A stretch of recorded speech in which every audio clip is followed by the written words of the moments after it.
What's up, everyone? Hope you're doing amazing out there watching me today. I wanted to jump on live and talk about the current situation of the market. Let me close this before you hear me. There it goes. Okay. So I wanted to come on live and talk about the current situation of the market. If you did catch my broadcast last week, I talked about how I was trying not to be bearish, but I was fairly bearish in terms of where we were headed. I talked about where I thought we were headed. And turns out, unfortunately, I was right. So if you want to learn about how we ended up in this scenario and my thoughts on the capitulation to where we're at, just go back and watch last week's video. It's in the crypto playlist that I have, not the DeFi playlist, but the crypto playlist. Kind of talks through my thesis and my ideas and ultimately why I thought we were headed on a fast track to downward town. And ultimately that all played out. And but that's not the reason behind this broadcast. What I kind of want to talk about today is ultimately where I think the market's headed and ultimately what we can do about it and kind of give you an idea and a pulse on the market, pulse on how people are feeling. Hashtag terrible with most people in the market. And ultimately kind of where we're at, what's going on. So what I'm going to do is share this link to my signals group or I say it's a signals group, but it's not like a group where we do like coin signals. It's a group where we ask questions and talk. And ultimately, my goal is to teach people how to think in this market, how to understand the dynamics behind why we make decisions, the dynamics behind fear, greed, loss, expectation, and all of those kinds of things that lead people to capitulating and ultimately losing everything at the bottom or panic selling and all that. So that's ultimately what the group's about. It's not really about shilling. It's about learning and understanding the dynamics of the market so we can become better investors long term and ultimately win. So let me just share this. Every time I type live, it changes it to love. I guess I'm just a lover, not a fire. I got a pink jacket on. Funny story behind this jacket. If anyone's ever interested in it, I'll do a video on it because some guy started yelling at me, calling me gender fluid because I had a pink jacket on. It was great. But if you want to hear that story, I'll make a video on it. Just comment story down below. Anyway, let's get into the market. If you're watching this right now, make sure you like, and if you're not subscribed, subscribe to my channel. So like the broadcast, subscribe to the channel, and share it with someone who might be panicking or needs some help understanding what in the world is going on. So without further ado, let me share my screen. Often I forget to share my screen, but not today. Today I will not forget. So let's look at the overall market. It's pretty bearish. We've got literally everything down across the board. Tether is holding steady. We've got UST, and I'll talk a little bit about UST in a minute, and this depegging, and ultimately what I think about it and my thoughts on where it's headed. Binance still at $1, of course, but everything else pretty much just falling apart across the board. Tron had good news, but it still can't sustain itself because Big Daddy Bitcoin is dumping, and when Bitcoin dumps, the market runs away scared. So not really much to report. There's not a lot going on that's happy or fun, or actually Waves is up. That's weird. But just not a lot going on right now that would tell me that we're in any indicator of good news happening. This is ultimately the capitulation that I've been kind of waiting for. And we've been sitting sideways battling for a while. So looking at it, I still don't think, I'm not convinced we're at the very bottom. We'll talk about that in a second. But not really good news across the board. So I would say, let's take a look at some of my watch lists. One thing to watch and pay attention to is how stablecoins operate in this kind of market. So when we have stablecoins here, we have Tether, which is backed by fiat, so it's $1. So one thing to pay attention to here, and this might be another video for the DeFi channel, but one thing you want to pay attention to here is fiat-backed stable coins are the ones that are going to hold that strong peg to the dollar, like Tether, $1, US dollar coin, $1. They're both backed by fiat currencies. Same thing with Binance US dollar. They hold fairly tight because they're backed 1-to-1 with fiat currencies. They can replace it with fiat when it starts to go down. When you look at algorithmic stablecoins like Terra, they're designed to stay on peg, but during market, it's almost like thinking about it in this way. It's like a flex peg.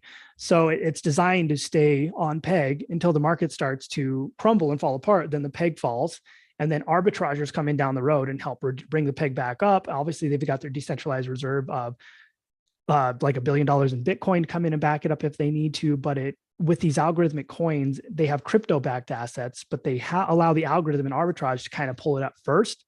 And so the interesting thing about Terra last year during the big crash, I think it was in March or May. Someone correct me on what month it was. I'm drawing a blank. But during that crash, Terra fell all the way down to 85 cents and then pushed itself back up because it had that flex peg. And so it stays on peg via the algorithm. The algorithm, it comes down, and then arbitrageurs and people essentially as part of the sort of Luna network, for lack of a better term, come in and push the peg back up. And if it gets really dicey, they have the ability to deploy their Bitcoin reserves to keep it into a good place. So for me, in the scenario with Luna, it's nothing I haven't seen before. 85 cents last year was a pretty big DPEG, and it came right back up. It's got a much larger market cap, of course, at this point, but I'm just not seeing it in much of a different scenario. So in my opinion, I'm not panicking. I'm not in the sky is falling mentality like a lot of people are over this. I just don't think it's that, I guess, big of a deal. Maybe it will be. Maybe it'll just collapse and burn, but I don't really think so. I think the reason people are worried about it right now is because they don't understand how an algorithmic stablecoin works and how the arbitrage opportunities present themselves, and the fact that they have that Bitcoin reserve. So kind of my note on Terra. But True's backed by fiat. DAI is actually mostly backed by over-collateralized debt. Everything else, Frax is a partially collateralized stablecoin, so it's holding decently. USDD is brand new. It's everywhere, though. I mean, the thing's ridiculous. It's crazy. It's holding. Let's see, anything else? Magic Internet Money is over-collateralized by debt. We got Mematic Days holding pretty strongly right here. So everything's not doing too horrible looking at the overall market. But let's take a look at DeFi. Obviously, DeFi is down across the board. I think people are just pulling money out of everything. Tron's up because they're launching their new stable coin. Just not a lot going on anywhere else. Near seems to still be pumping for whatever reason. It's a popular chain, lots of money behind it, but just not a ton across the board. You can obviously see the impact of sort of the UST people kind of panicking.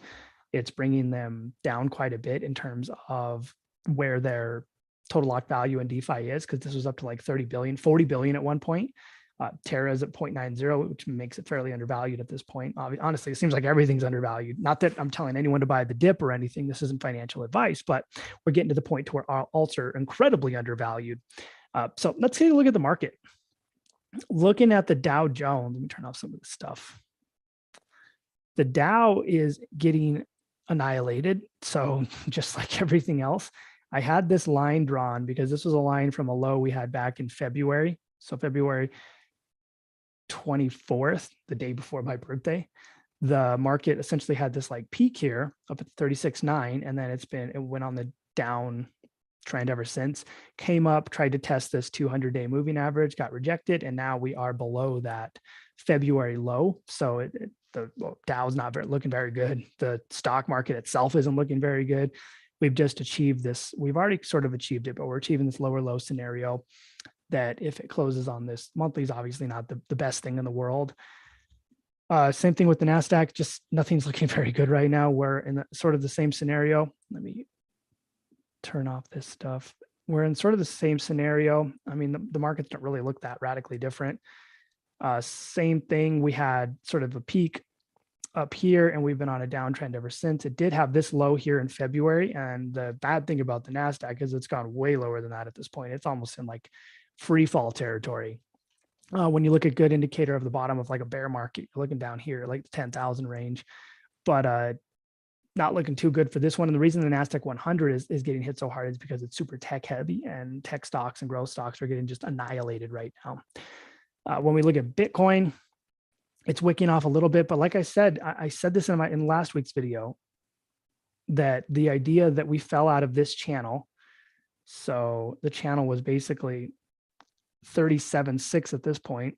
You could call it 37.1 up to about 51,000. We fell out of that channel, and notice how when we fell out of the channel, it led to a cascade, and that's typically how that works. When we fall out of these channels, we fell out of this channel, tried, didn't sustain, fell through. Come over here. Every time we try to clear this channel, fell out, fell all the way through and had a huge wick right there. So we're in sort of that scenario right now where we've fallen out of this channel and now we're in this new channel. And what that means is we're typically going to revisit the bottom at some point in the fairly soon future. And so we fell out of this channel 37.5 zone. And ever since then, we've been kind of trying to figure out where a bottom is.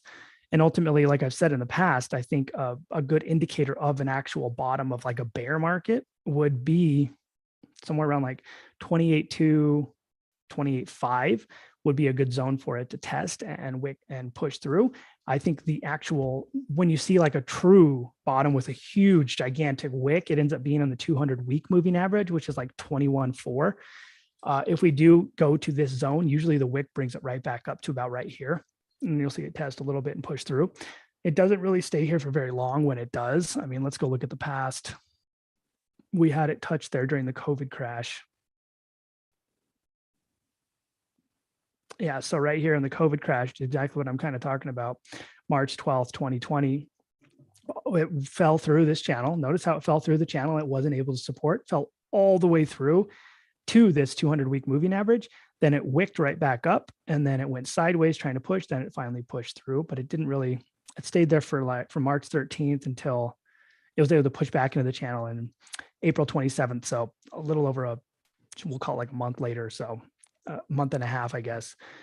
But it took us that long to kind of move sideways and push ourselves back up. So that was probably the bottom of the bottom. Like I guess these are like life-changing opportunities to get in too, because notice how when it did hit that on March 13th, 2020, it moved sideways until we'll call the next phase of the bull run right here, where it started wicking and we finally went through October 8th. So March, June, July, October. So several months later, it finally went on to go on this massive bull run. So the good news about these sort of crashes are they put us closer to where we ultimately want to be, which is obviously up. So same thing here. We fell out of this channel, hit that 200-week, push through, hit that 200-week again, and then push through. And then we push through the 200-day, which is indicative of a bull run.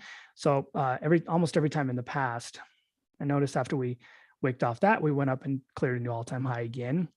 When we look back over here,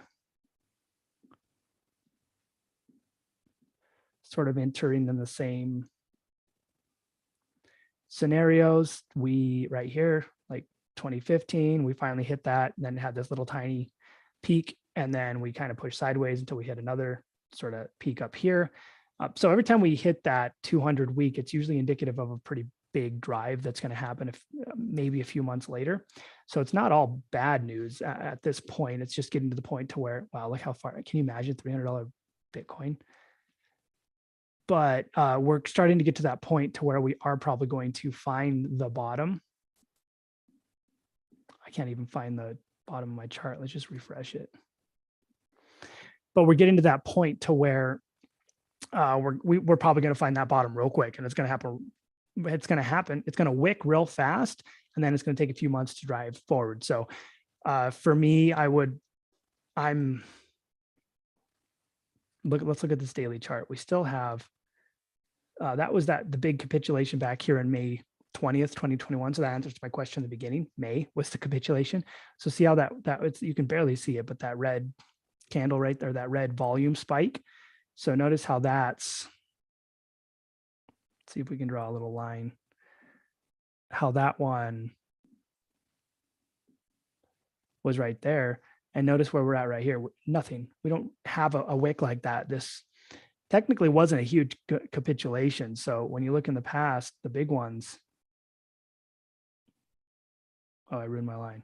Anyway, the big ones come much farther and are much bigger. So in my opinion, I don't know if we've actually seen the bottom just yet. We might see a further capitulation just a bit farther. We are sitting at 31.2. I think we've been sitting here to call 30,400 a bottom or whatever, 300 a bottom, I think is naive, because we're barely sitting at 31.2. In my opinion, what we're going to do is we're going to come down and test this. We're probably going to test somewhere between 28 and like just under 30 or something like that. And then I think we'll bounce a little bit. And then if we drive up, we'll probably come back and have a little relief rally to test this channel. If we are able to push past it, then obviously we'll push, we'll wick, and we'll drive up, or we'll push, we'll test, we'll drive up. If we aren't able to, then boom, major capitulation. And if we come down and test here and we go sideways and we fall through, it's likely going to wick down to this zone, to like 21. It might be a little higher at that point, 21, we'll call it like 21, 22-ish zone. And we'll probably see a decent wick. We'll wick and we'll move sideways, maybe through June, July-ish, till we finally hit this channel again, which at that point we'll likely have the strength to push back. And that will be indicative of the next phase of the bull run and the next capabilities for us to actually push forward. So that's kind of what I'm expecting. Even when I look on the monthly, we're close to that zone. So 28.5 is kind of the bottom of this channel. And I would expect, in my opinion, for us to visit that. There's just not a lot of, the volume still wasn't huge in terms of this spike. And so like you can, obviously the volume's gone down over time, but it still isn't that much in terms of the monthly. Let's go to the weekly. I guess today is just Monday. So still not very much. On the daily, it looks a little bit beefier because it's the daily volume, but it's still way down there. We've been in this low volume zone. So that's kind of where I think the market's headed. Let me know if there's any questions down at the bottom. Like I always say, actually, let me check and see if there's any questions before I pass everything up. So sell all alts and take the losses. I don't know if I would sell alts and take the losses at this point, because looking at some of the alts, I mean, depending on if you're buying like shit coins and random stuff, there may be the point of no return where they never come back. But when I'm over here, you've got like the ones that are the top 10 or whatever, like Matic, Luna, AVAX, Atom, DOT, Fan, those probably will come back at some point for the next phase of the bull run. Man has been around forever. So has AVAX is a pretty powerful chain. Matic's been around. Litecoin seems to never die. So it depends. Like Uni, Link, they don't seem to be big performers, but they do perform at the beginning of the new bull runs typically. So I don't know if you're in something like Sol, maybe it never comes back. Some of these projects that are really small might never come back and might be dead. But I mean, it depends on kind of where you're at. Obviously, this isn't financial advice, but if someone's down like 95% in a coin, 70, 80% in a coin, it's like, what do you do at that point? You're already down so far. I mean, just throw the dice and gamble on it coming back up. So it's something to think about. Think about like basic attention token. This one's been around for a long time. Look at my charts and lines. I haven't even looked at this one in forever. But basic attention token's been around for quite a while. It actually has like a browser that functions and works. It's a decent marketing system. People get paid to watch ads. So something like that will likely come back. I mean, April 1st, it had a decent peak up here in November, and then it's been on a downtrend ever since. So, I mean, it's a tough call. I don't know if it was me personally, I probably wouldn't sell at this point because it's really challenging to time the bottom. And it's also challenging when you're already so far down, it's hard to really make anything back. My counter argument to that would be you could sell and hold cash to be able to buy back into like Bitcoin and ETH at the bottom, which will be the two that continue moving forward and continue crushing it. So kind of two sides of the coin. Like SNX, I think at one point was like $20 a coin and then just been on a downtrend ever since, which brings up the point that you could argue that we actually have been in a bear market since March 2021. Like you look at a lot of these OG projects and they've all been in a year-long decline, which might be indicative of the fact that we've been in a bear market for a long time. And when we do find like the peak, February, March, April, and then this final little peak where it capitulated in May, typically a year later, we do find the bottom in Bitcoin and in the market in general. So kind of something to think about. We might be there. So it's a tough question in terms of where the alts are. Let me share my screen. So we look at like SNX, it's been in this like year-long downtrend. I know I wasn't sharing my screen right there, but we've been in like since May, it's essentially been in this year-long downtrend almost. And that's sometimes maybe a good indicator that the coin might be in a position to come back up. And this is why I'm saying maybe we've been in a bear market for about a year, because even looking at like Bitcoin, looking at the months, the big peak here was in March where we had a ton of volume, and you look at the volume spikes and then the capitulation spikes, we didn't have that down here. It still isn't that much volume. So when we look at that, maybe we've been in a bear market since like April or the May capitulation. And now maybe this is finally 1 year later where we're finally finding the bottom. So typically we do find that a year later, we find the bottom. We had a peak in December 1st, 2017, found a bottom. Let's see. We had the little relief spike here and then found a bottom, call it December. Yeah, we finally found our bottom here in like March. So if you called this one, it was actually a couple of years later. This was the traditional 4-year cycle. So anyway, oftentimes we'll find that the bottom does come into play. Yeah, somewhere right here. Does come into play in this range between around a year later. So that's a tough call, especially if you're underwater. Hopefully that's helpful. Let me know if there's any more questions. Yeah, anytime. I know I like to look at alts often, but like I said, they can't do anything without Big Daddy Bitcoin cooperating. I'm fairly impressed with how strongly ETH held through this whole capitulation. It doesn't look much different than Bitcoin, but I mean, honestly, I would be looking at, if we do see further downside like I'm expecting from Bitcoin, I think we're probably going to end up in like the 1800 range, 15, 16, 17-ish, somewhere in that area. I think we might see the final free fall kind of plummet to. I'm going to get a new chart for ETH that I'll show you all next time that has there's the 200 week. So that could be 1100 would be the ultimate bottom for ETH. Couldn't even find it. It was so far down there. It goes up though, which is the good news. So we're looking at 1100.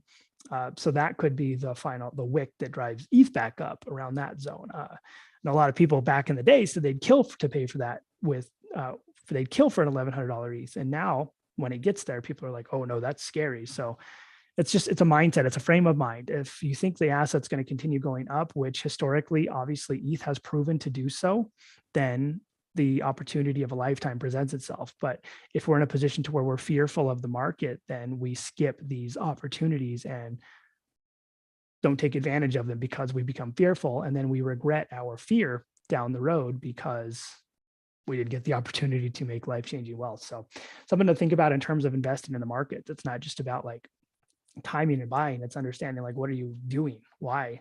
Is this a dash for cash type of thing? Or do you have conviction in the market? And do you believe that this thing's actually going to work and make sense? And this thing's going to continue moving up? Because if you don't believe in it and you're just trying to make money quickly, it's probably a good time to get out of the market is right now. And this isn't financial advice, but you want to put yourself in a position to where you have the belief and conviction to recognize that even if you bought the top in November or where is this? January 1st, 2018 at $1,400 and you watched it go all the way back down, but then you had belief and conviction in Ethereum. So you just held on it.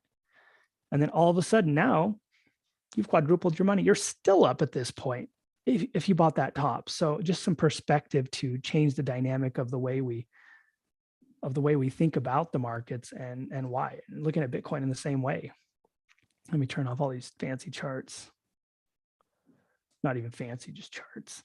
But think about it this way, like 2017, say you bought the top in Bitcoin and you're like, man, I was the only person to buy this at $20,461. What am I going to do? Well, you're still up at this point if you have the conviction and belief to hold. And guess what? If the market did come all the way down to that 200-week moving average, it's pretty much on par or just above that 200-week. So that becomes like the fallback zone. So when we kind of think about this, it's like, okay, even if we bought the top here, well, we're still technically in profits. And if you did stuff up here, everything was profits. This whole thing was profits. So just imagine down the road, say someone holds and we do wick off 22 and then we push back up and we move to like the next bull run, which maybe we hit 80, we come back to 60 and then we push to like 120 or 150 or whatever. Well, guess what? Buying the top of this one really wasn't that bad in retrospect. And then we think the 200-week moving average pushes itself up to like 55. Now, all of a sudden, buying the top wasn't a big deal because we had the belief and conviction to held, and we reduced our reliance on charts and our reliance to stare at these lines all day, and the fear that we have that we're never going to get it back, and move into a long-term horizon to where we have belief and conviction, or we don't and we get out. So a little bit on how to think, which I think is super important and that I think isn't very prevalent in the market. So hopefully that's helpful. Let me know if you like that segment on sort of how to think and putting the markets in perspective down at the bottom. Let's see. Thanks for this. Would you dollar average your buys now or wait to see if it resists? That's a good question. I think for right now, if I was going to do it, it's going to be really hard to time that bottom if we do wick down there.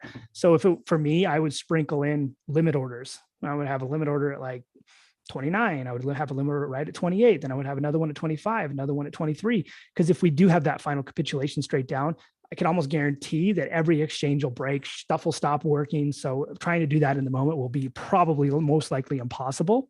So for me, I would just sprinkle in limit orders, or just DCA in once a week at this point. It's like Monday, do it, Monday, do it, Monday, do it, Monday. And that would make it easier. Or set yourself up on even like Coinbase regular, where you can set up auto buys once a week, or limit order, or set your limit orders up to do that once a week. But I think that would probably be the best zone, because just sitting there trying to time the bottom, I could almost guarantee that Coinbase will break, the exchanges will go down. They always do. Every year we know that we're from the final capitulation because Coinbase goes down. So something to expect and pay attention to. And honestly, DCA is the easiest way. When we're in this point, if we go from 30 to 22 and back up over a few months, it's like you can DCA down and then you can DCA as it starts moving back up. So you get the sort of like V effect of getting it to here and then getting it back here. And you get all of these buy opportunities like near, at, or below 30K, which I think is freaking incredible for this thing, for Bitcoin and ETH. Hopefully that answers the question. Let me know if that makes sense. Let me know if you're liking this. Just drop a love it down below if you like what I'm talking about. And let me know what you want me to talk about on my DeFi playlist. So I made another DeFi playlist and it's available in my crypto, or my playlist just says DeFi. I did one on what is DeFi, one on stablecoins. Let me know what you want me to talk about next in that playlist. And if you found value in this, just give me a value down below. But that's it. That's pretty much all I've got to say for today. If you have any more questions, post those in the comments and I'll answer those before I jump off. And anyway, just enjoy the market. Stop staring at charts. Stop worrying about price action. When you look at the big perspective of the whole thing, it's never been in a position to where it's actually gone like straight to zero, like a lot of people seem to want to say it will.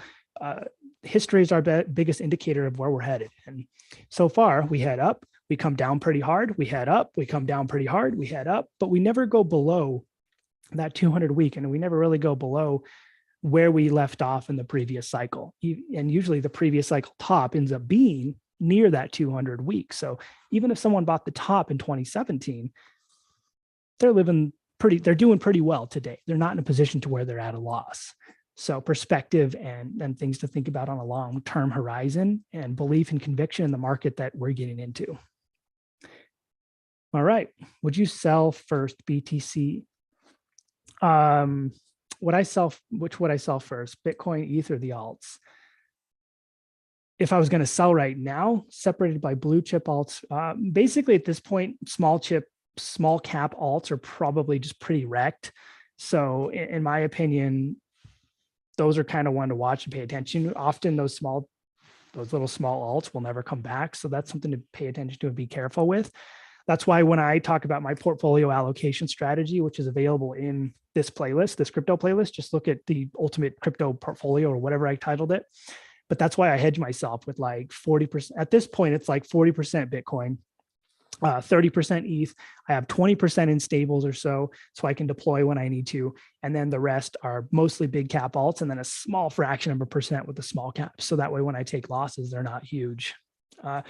In terms of this right now, I don't know if I would. It depends on where you're at in the market. If you're in profit, then obviously there's not a problem with sort of selling it and then sprinkling in limit orders to take advantage of kind of where we're headed, the opportunities. There's also that chance that maybe we barely touch 28 and move back up.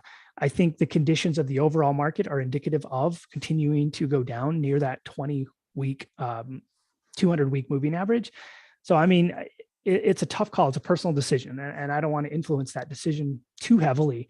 If it was me, I would probably hold my assets if at this point and kind of ride it out. If you're feeling a little more aggressive and a little less risk averse, you could just liquidate and sprinkle in limit orders all the way down and then sprinkle in limit orders all the way back up. And you could essentially, if you liquidated at like 31 and you got those orders all the way down to 22 or whatever, and then you got those orders all the way back up to 30, well, you'd set your DC, your dollar cost average would go essentially somewhere near 26 or something. So it would put it in a better position, but it's also the gamble. So tough call based on how conservative and how more risk averse are you, and how are you feeling about the market, and are you in profit or not in profit? So hopefully that's helpful.